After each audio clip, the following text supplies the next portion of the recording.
In a peaceful village nestled amidst rolling hills, lived a wise and serene Muslim Zen master named Sheikh Idris. He was known far and wide for his boundless wisdom and tranquil demeanor. People from distant lands traveled to seek his guidance on matters of the heart, soul, and mind. One day, a troubled young man named Ahmad arrived at the doorstep of the Zen master's humble abode, seeking his wisdom on dealing with toxic people. Ahmad had spent years surrounded by individuals who drained his energy, poisoned his spirit, and clouded his judgment. His heart was heavy, and his mind was in turmoil. He beseeched Sheikh Idris for guidance, yearning to find a way to identify and cope with the toxic influences that had encircled his life. Sheikh Idris welcomed Ahmad with a warm smile and invited him to stay in his tranquil abode for a few days. Together they engaged in daily mindfulness practices, reflecting on the verses of the Quran and meditating amidst the serene beauty of nature. As they sat by a flowing stream one morning, Sheikh Idris began to share his teachings with Ahmad. "Ahmad," he began, "just as a gardener tends to his plants, you must cultivate the garden of your life. Toxic people are like weeds, and if left unchecked, they can choke the life out of your spirit. To identify and deal with them, you must first learn to recognize their traits."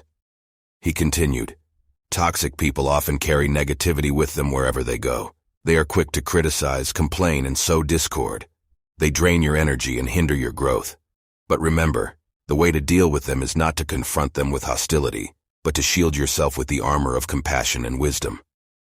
Over the next few days, Sheikh Idris guided Ahmad through various scenarios, teaching him how to respond to toxic behavior with empathy, patience, and self-awareness. He emphasized the importance of setting healthy boundaries and maintaining one's inner peace, even in the face of adversity.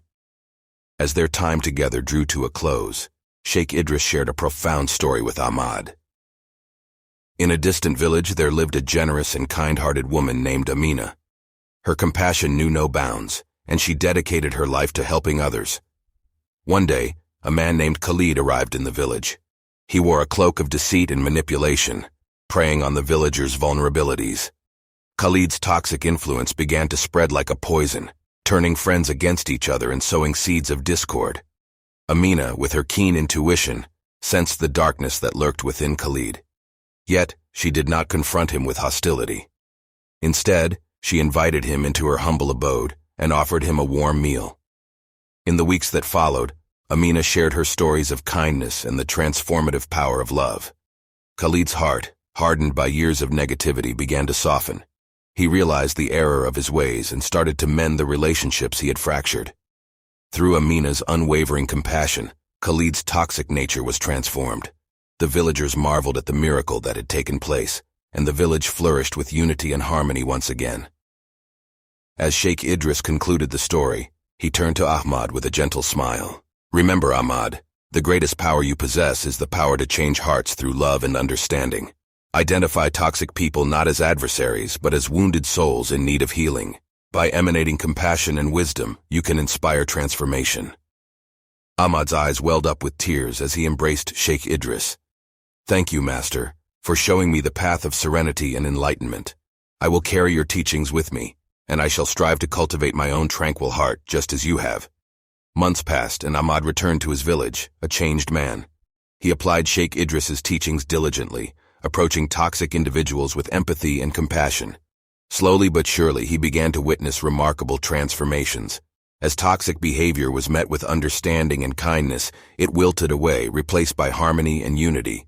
The village that had once been plagued by toxicity began to thrive as a haven of compassion and goodwill. Ahmad's journey to identify and deal with toxic people had not only transformed his own life, but had become a beacon of hope for all who crossed his path. Moral of the story: the tale of Sheikh Idris and Ahmad teaches us a profound lesson on identifying and dealing with toxic people. Instead of meeting negativity with hostility, we can choose to approach toxic individuals with empathy, patience, and compassion. By cultivating our own inner tranquility and practicing self-awareness, we have the power to inspire transformation in the hearts of others. Thanks for watching.